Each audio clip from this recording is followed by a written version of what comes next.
Shortcut का महत्व तो तब खत्म हो जाता है जब आपकी गाड़ी अच्छी माइलेज दे रही हो। और मेरे साथ XUV 700 है और इसका डीजल वेरिएंट है। तो मैं क्या करने वाला हूँ, मैं आपको माइलेज टेस्ट करके बताने जा रहा हूँ एक्सक्लूसिवली अपने इस वीडियो में, क्योंकि अभी XUV 700 का माइलेज टेस्ट आपने नहीं देखा है। तो आपको बताऊंगा इसका डीजल कितना माइलेज देने वाला है, क्योंकि अभी भी ये बहुत ही मैटर करता है कि आपकी गाड़ी माइलेज कितना देती है। और XUV 700 को चाहने वाले ये ज़रूर जानना चाहते होंगे कि ये गाड़ी कितना माइलेज डिलीवर कर देगी अपने 2.2 लीटर जो इसका एमहॉक डीजल इंजन है उससे। तो चलिए शुरू करते हैं। सबसे पहले इसका टैंक भरवाते हैं और फिर आगे निकलते हैं और टेस्ट करके बताते हैं।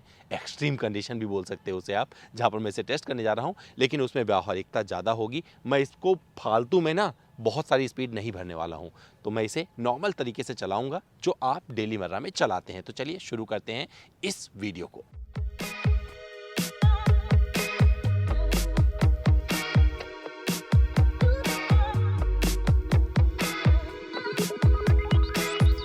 Baby 24/7, here you go again. I know you ain't wasting no time now. You're a perfect 11, like on a scale to 10. Now you got just one thing on your mind. So what I gotta say, what I gotta do. तो जिस गाड़ी का mileage test कर रहा हूँ ये इसका top variant है और आपको बता दूं इसमें लगा है 2.2 लीटर का डीजल इंजन जो कि 182.38 bhp की शक्ति देता है। वह 450 Nm का टॉर्क देता है। तो जो मुझे अभी नज़र आ रहा है मेरे MID पर, क्योंकि अभी शुरू किए हुए 10-12 किलोमीटर हुआ है, तो 11.4 किलोमीटर प्रति लीटर का माइलेज दिखा रही है। मैं ये जानने के लिए पूरी तरीके से उत्सुक हूँ कि भैया मुझे मैक्सिमम माइलेज कितना मिल सकता है। तो मैं बहुत कुछ नहीं करने जा रहा हूँ, मैं नॉर्मल उस स्पीड पर चलाने वाला हूँ इस गाड़ी को जहाँ पर आप इसे चलाते हैं, क्योंकि हर कोई लेके उड़ना नहीं चाहता है। तो मैं इसे एक व्यावहारिक तरीके से चलाऊंगा जहाँ पर आप रोज़ गाड़ी को चलाते हैं, क्योंकि XUV 700 में कई सारे पंच आपको मिलते हैं और वो तो एक हाईवे वाला फील अलग ही होता है। तो वहाँ पर नहीं जाएंगे, क्योंकि 140 वाली स्पीड कहाँ करोगे वो तो आपको पूछना पड़ेगा जाके अपने जो कानून निर्माता हैं उनसे। लेकिन मैं इस गाड़ी को चला रहा हूँ जहाँ पर इसका ADAS फीचर भी काम कर रहा है। और मैं इस तरह जो बढ़ रहा हूँ आगे, ये है मेरठ एक्सप्रेसवे, दिल्ली मेरठ एक्सप्रेसवे, और मैं एक नॉर्मल स्पीड अभी अपनाई हुई है 76, बट इसे मैं थोड़ा सा और बढ़ाऊंगा। तो जो मेरी रफ्तार होने वाली है इस पूरे माइलेज टेस्ट में वो होगा 100 किलोमीटर तक का, बस इसके ऊपर मैं नहीं जाने वाला हूं। और वो भी तब होगा जहां पे मुझे मौका मिलेगा, क्योंकि इसमें जहां पे इतना ट्रैफिक चल रहा है सामने, तो यहाँ कुछ नहीं करने वाला हूँ। लेकिन मुझे अच्छा ये लग रहा है कि इसका जो एडाप्टिव क्रूज कंट्रोल है बहुत अच्छे से काम कर रहा है। और मैं अगर इसको छोड़ भी दूँ ना, तो देखिए अगर मैं हाथ छोड़ भी देता हूँ तो ये अपने आप गाड़ी थोड़ी देर तो इसमें चलेगी, इसके बाद में बोलेगी भैया पकड़ लीजिए। बट अभी अपने आप को ये संभाले हुए है, दोनों जो सफ़ेद लाइनें दिख रही हैं इसके बीच में। बट बीच बीच में ये देखिए मुझे तुरंत एक छोटा सा वो मिला मैसेज कि आप ये पकड़ लीजिए, तो इसे आपको पकड़ना होगा, होल्ड करना पड़ेगा और ये आपका साथ निभाती चली जाएगी। तो एक बहुत सारे इसमें ऐसे फीचर्स आते हैं। और वो जो गाड़ी सामने दिख रही है आपको मेरे सामने जाती हुई, ध्यान से देखिए, उससे इसने अपनी डिस्टेंस को मेंटेन करके रखा हुआ। तो जितना वो धीरे होगी ये गाड़ी मेरी उतनी धीरे हो जाएगी, और जितना वो तेज चलेगी उसके हिसाब से अपनी रफ्तार बढ़ा लेगी। तो बहुत ज़बरदस्त तरीके से इसमें एग्जीक्यूट किया गया है ADAS फीचर्स को। और मैं जानना चाह रहा था कि जब मैं इसे रोज़मर्रा की ज़िंदगी में चलाऊंगा तो क्या ये साथ निभाएगा या नहीं, तो इस पर ये खरा उतर रही है। तो अभी तो बहुत कुछ चलाना है, आप देखते जाइए, क्योंकि इस माइलेज टेस्ट में मैं जानना चाह रहा हूँ, मैं बहुत ही उत्सुक हूँ आपकी ही तरह कि मुझे कितना माइलेज मिलने जा रहा है। तो कुछ ट्रैफिक को छोड़ते हुए अब मैं बढ़ रहा हूँ आगे मेरठ एक्सप्रेसवे पर। मैं चाह रहा था कि थोड़ा सा तो सुकून भरे रास्ते पर इसे चलाया जाए, क्योंकि जब आप सिर्फ ट्रैफिक में चलाते रहते हैं तो वहाँ पर ब्रेक बहुत अप्लाई करना पड़ता है। लेकिन अभी खुला रास्ता मुझे मिल गया है और इस खुले रास्ते पर अब मैं कोशिश करूँगा कि कम से कम 20-25 किलोमीटर इस पर चला के देखूँ। और जो पूरा डिस्टेंस मैं कवर करने की कोशिश कर रहा हूँ इस माइलेज टेस्ट के लिए, वो कोशिश कर रहा हूँ कि 100 किलोमीटर में चलाऊँ और पता लगाऊँ कि मुझे कितना माइलेज मिल रहा है। अगर गाड़ी के परफॉर्मेंस की बात करें तो आपको सच बताऊँ, जो मैंने पहले जिक्र किया था, मेरा वही सेम ओपिनियन है इस XUV 700 के लिए, जो कि बहुत ही अच्छी है। सस्पेंशन इसके बहुत अच्छे हैं और केबिन इंसुलेशन वो भी बहुत लाजवाब है। तो बाहर की कोई भी आवाज़ आपको केबिन में नहीं पता चलने वाली है। और सबसे अच्छी बात है कि अगर आपने इसके एडास फीचर्स को एक्टिवेट करके रखा है तो आप देख सकते हैं, हम अगर चला रहा हूँ इस तरीके से, ये अपने आप रफ्तार कम कर लेती है सामने वाले गाड़ी को देखकर।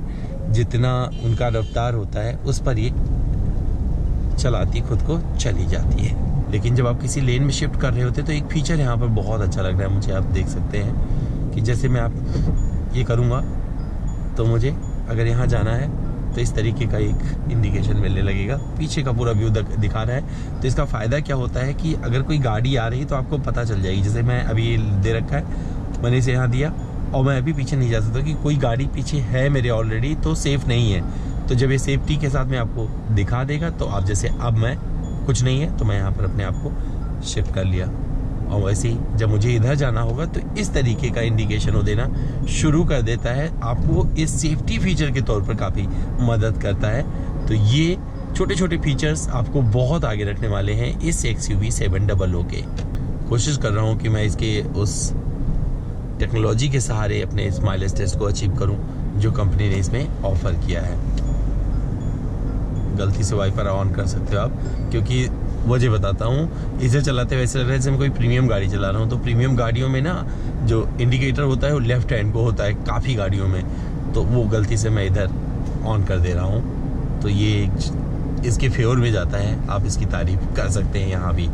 तो 16.1 किलोमीटर का माइलेज हो चुका है, 1000 किलोमीटर अंकित हो चुका है इस XUV 700 के ओडोमीटर पर। तो अगर आप कोई माइलेज निकालना चाहते हैं, किसी गाड़ी से बढ़िया माइलेज हासिल करना चाहते हैं, तो जो रफ्तार देख रहे हैं मेरी वाली ना, इसमें आप 15 और ऐड कर सकते हैं। तो अगर आप 100 किलोमीटर, मैं इसे डालता हूँ गाड़ी को उस रफ्तार पे, फिर आपको बताता हूँ।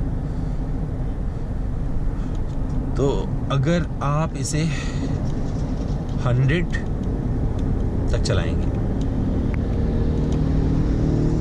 100 हो चुका है, थोड़ा कम करते हैं।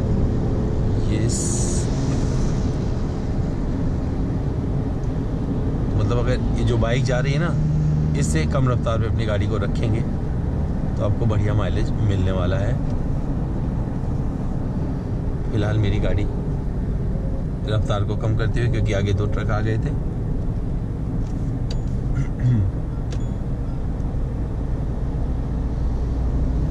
मैं इसका कंट्रोल लेता हूँ, नहीं तो मैं 100 पे पहुँचूंगा ही नहीं।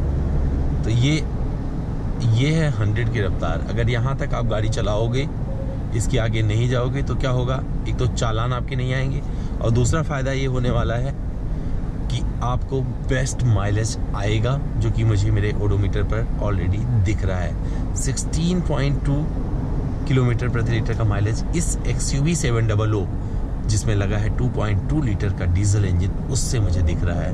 मुझे लगता है काफ़ी अट्रैक्टिव होगा अगर इसके आधार पर मुझे माइलेज निकल कर सामने आता है। तो दोस्तों, इस ऑटोमेटिक डीजल ऑटोमेटिक को मैं चला चुका हूँ लगभग 90 किलोमीटर, 1062 तो इस पर हो गया है। थोड़ी दूर पेट्रोल पंप नज़र आ रहा है, सामने मुझे दिख गया है। तो अब मैं क्या करने वाला हूँ, फिर से डलवाने वाला हूँ डीजल, और देखते हैं कि क्या माइलेज निकल के आया है। तो पूरा टैंक फुल फिर से करवाते हैं। और ये रहा अपना पंप, जहाँ मैंने पहले डलवाया था फ्यूल, वहीं मैं दोबारा वापस आ गया हूँ और उसी जगह पे मैं इसे फिर से डलवाऊँगा।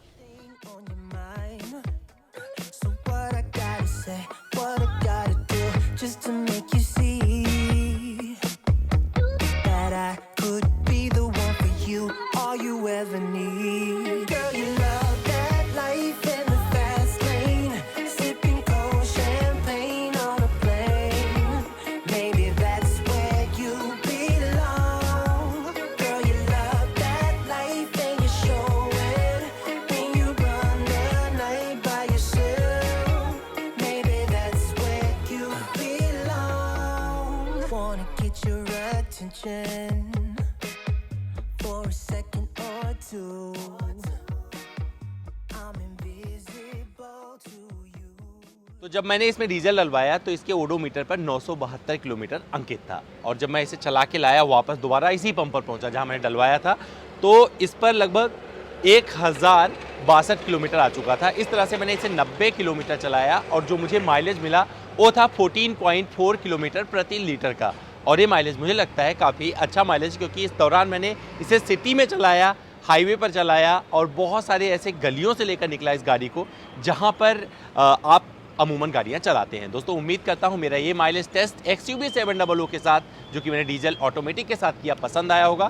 फिर भी मुझसे कुछ रह गया है, कुछ और जानना जुड़ना चाहते हैं तो मेरे इंस्टाग्राम पर चले आए। मेरा इंस्टा हैंडल amit.dwivedi, सवाल करें सारे जवाब ले जाएं।